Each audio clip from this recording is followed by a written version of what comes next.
Welcome to Let Me Fix This. Enjoy the video. In this video, I will explain how to start a Subaru Impreza.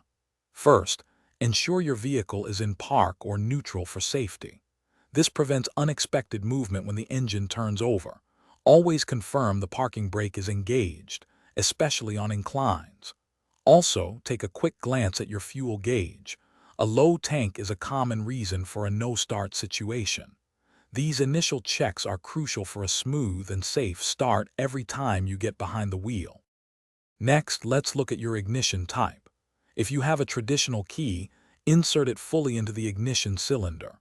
For models with a push-button start, make sure your key fob is inside the vehicle, ideally in your pocket or a cup holder.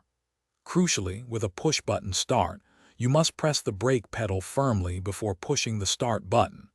This is a safety feature to prevent accidental starting and ensure proper engagement.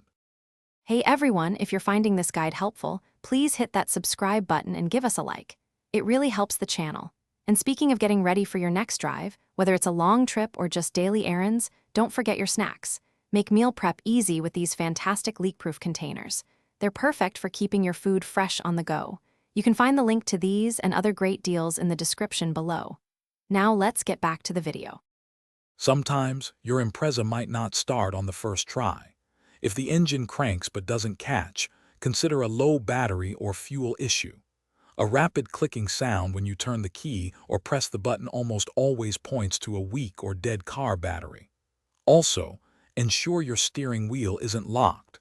If it is, gently jiggle the wheel while turning the key to release the mechanism. These simple checks can often resolve common starting problems. For more persistent issues, try starting your Impreza in neutral if it won't start in park.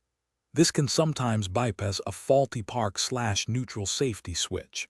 If you've confirmed a dead battery, a jump start from another vehicle or a portable jump pack is your next step. Always follow proper jump starting procedures carefully. If problems continue after these steps, it's best to seek a professional mechanic for a thorough diagnosis and repair. Thanks for watching. If you found this helpful, don't forget to like and subscribe.